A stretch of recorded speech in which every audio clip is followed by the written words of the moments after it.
Aleluia, aleluia, aleluia, aleluia,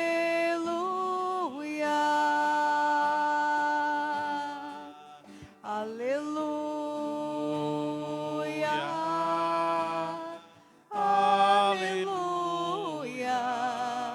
aleluia, aleluia.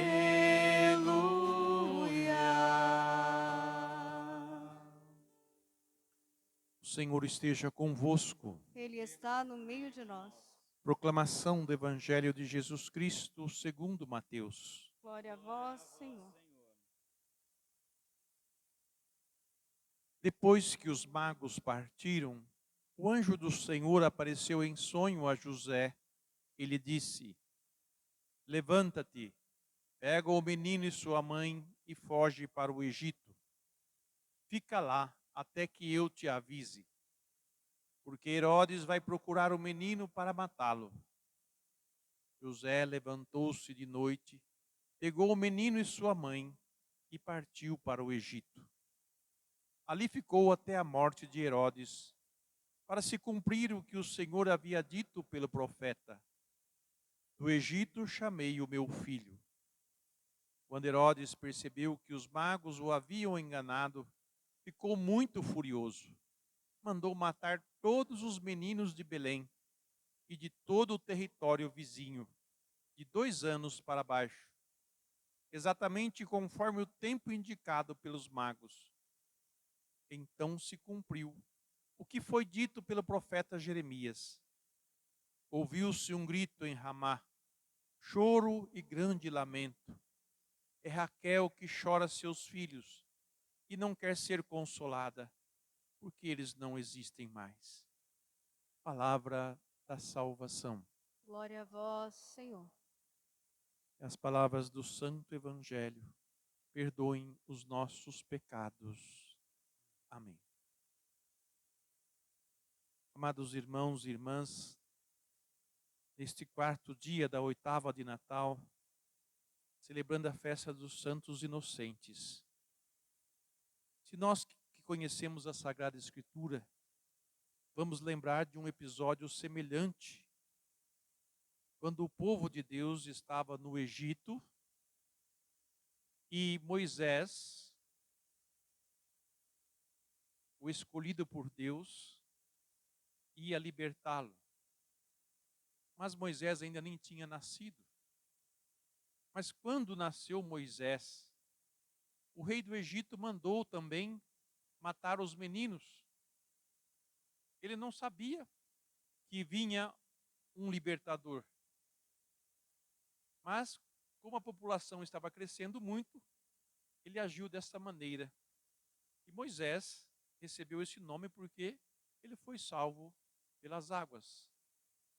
Quem conhece a história, a irmãzinha dele, junto com a mãe, foram na beira do rio, perto da onde a filha do rei nadava, do faraó nadava, e ali colocaram a cesta com a criança, e ela acabou adotando a criança, e tudo aquilo que nós vemos no filme Os 10 Mandamentos.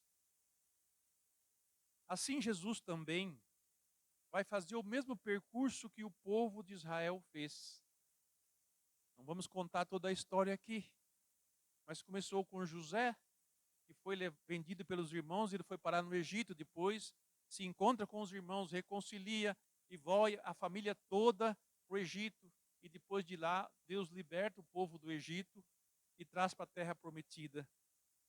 E chegando o tempo do Messias, tempo da cumprimento da promessa, também Jesus é nascido, e o rei, ao saber que um rei havia nascido, e ele era o rei, queria saber onde ele estava, né?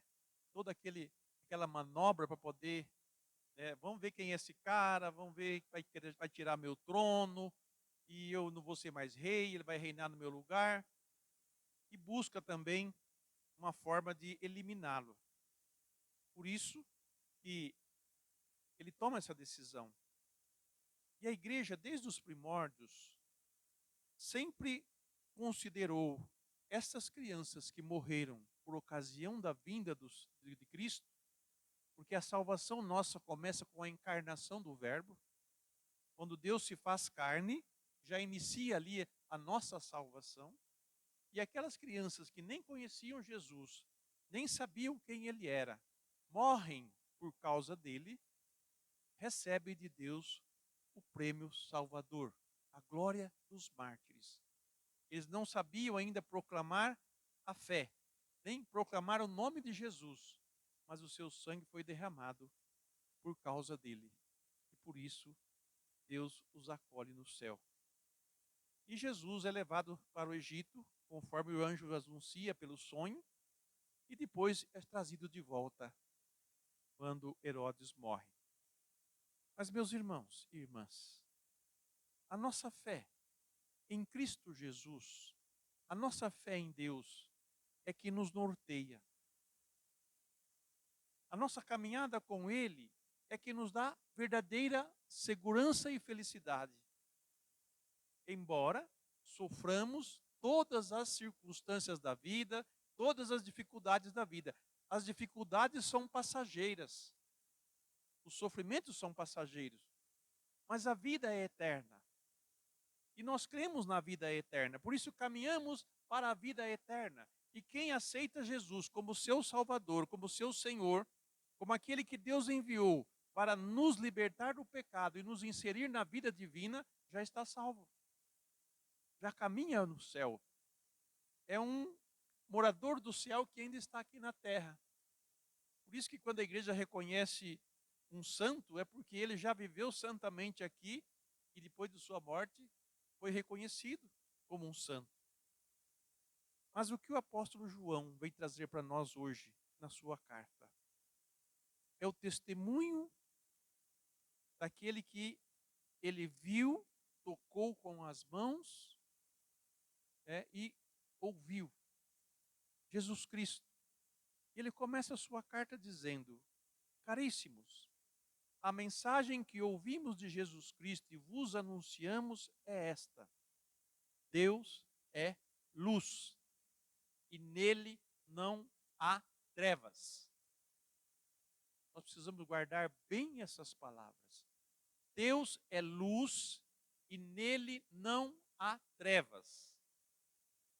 Se dissermos que estamos em comunhão com Ele, mas andamos nas trevas, quer dizer, andamos no pecado, andamos na desobediência, andamos no distanciamento dEle, não temos comunhão com Ele, não temos vida com Ele, estamos mentindo e não nos guiamos pela verdade. Olha que palavras fortes que João dá para nós hoje. Mas se andamos na luz, como Ele está na luz, então estamos em comunhão uns com os outros. E o sangue de seu Filho Jesus nos purifica de todo o pecado.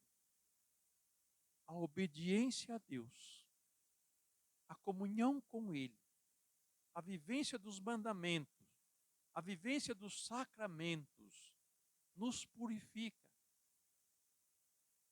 Nos purifica. Se dissemos que não temos pecado, estamos nos enganando a nós mesmos e a verdade não está dentro de nós.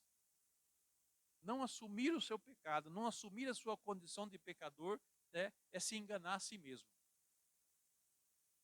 Se reconhecemos os nossos pecados, continua o apóstolo, então Deus se mostra fiel e justo para nos perdoar os pecados e nos purificar de toda a culpa. Só não recebe perdão quem não se reconhece pecador, quem não confessa o seu pecado. Esse não recebe perdão. Esse não tem salvação. Embora muitos saibam que Deus perdoa, mas é preciso que nós abramos a boca e reconheçamos: eu sou pecador, reconheço o meu pecado e confesso o meu pecado. E aí sim é purificado.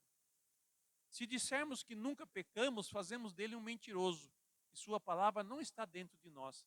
Jesus veio para salvar os pecadores e todos nós somos pecadores.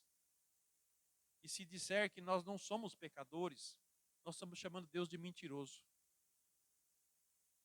Por isso nunca vamos ser salvos. Meus filhinhos, continua ele, escrevo isto para que não pequeis.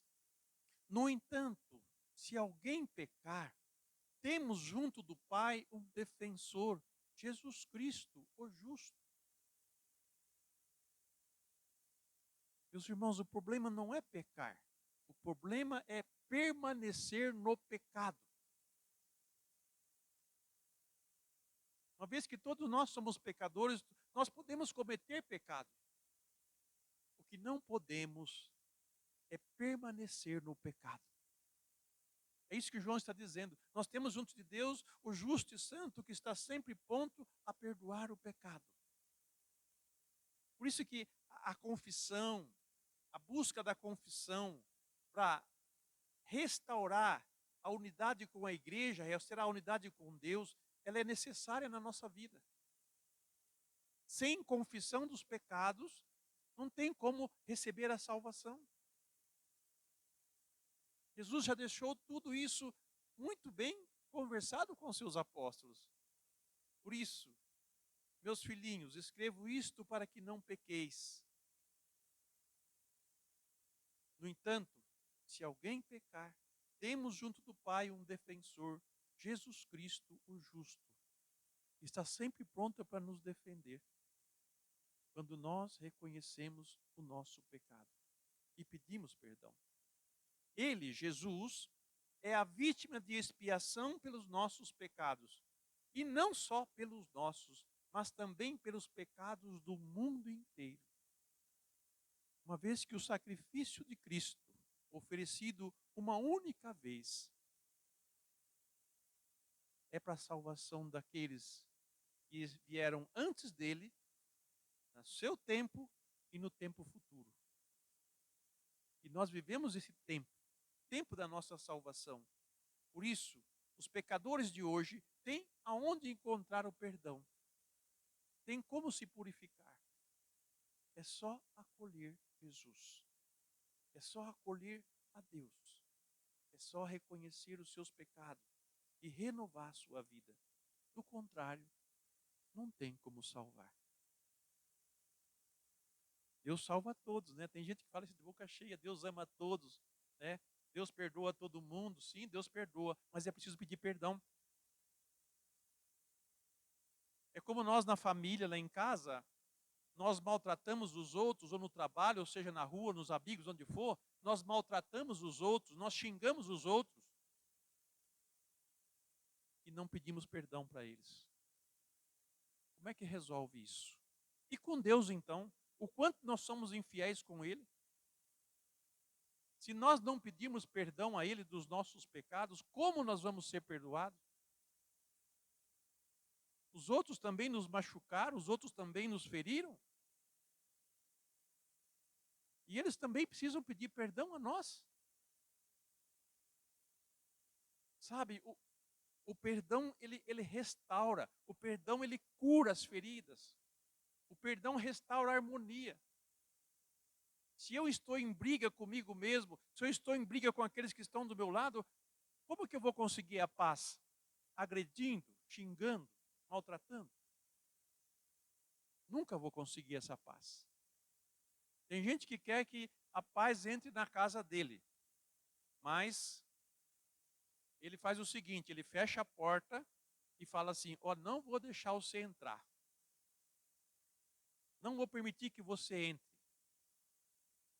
Porque eu não estou disposto a pedir perdão e a dar perdão para aqueles que me magoaram, ou que eu ofendi, ou que ofenderam. Então, como que vai restabelecer paz? Se não há perdão. O tempo que nós estamos vivendo, o tempo do Natal, é tempo de nós botarmos a casa em ordem. Estamos nos últimos dias desse ano, vamos começar um ano novo, né? E quantos votos vamos dar às pessoas? Feliz ano novo, feliz ano novo. E como é que vai ser o seu ano novo? Como nós vamos iniciar esse ano novo? Com que disposição? Com o mesmo jeitão de sempre? com a mesma cabecinha de sempre, com os mesmos pecados, com os mesmos vícios. Se queremos que o ano novo seja um ano bom para nós, comece a mudar hoje a sua vida, comece a mudar hoje o seu coração, comece a dar o perdão, comece a pedir perdão, faça as pazes com todos que estão do seu lado. E aí sim, feliz ano novo para você. Faça as pazes com Deus. Porque não vai ser só o ano novo que vai ser feliz, vai ser a sua vida toda, quando se faz as pazes com Deus. Jesus veio para nos reconciliar com o Pai. E nenhum de nós perca tempo, mas busque se reconciliar com Deus e também com os irmãos, para que a verdadeira vida que Cristo Jesus veio trazer para nós, cujo sangue derramado lavou os meus pecados, tomar posse dessa graça, desse perdão de Deus e viver a vida nova de filho e de filha, para que a vida eterna já comece a habitar em nós. E quando chegarmos lá, o Senhor nos dará a coroa que merecemos, como deu aos santos inocentes e a todos os outros também, que na vida acolheram a Jesus, lavaram os seus pecados no sangue dele e por isso gozam da vida junto com ele. Que o Espírito Santo, nesta noite, enche os nossos corações de confiança em Deus e que atitudes novas, posturas novas, modifique o nosso viver. Não podemos ser mais os mesmos. Não podemos dizer, ó Deus, muda eu, porque eu não quero mudar eu. Tem gente que quer que Deus muda ele, mas ele não quer mudar. Deixe ser mudado. Mude. Só é possível um mundo novo, uma vida nova, se nós mudarmos. E é isso que o Espírito Santo hoje coloca nos nossos corações. Olhando para os santos inocentes, olhando para a história da nossa salvação, olhando para esta criança que nós contemplamos no presépio. Deus veio até nós. Ele não quer que nenhum de nós se perca, mas que todos sejamos salvos. A Ele a glória e o louvor pelos séculos sem fim. Amém. Amém.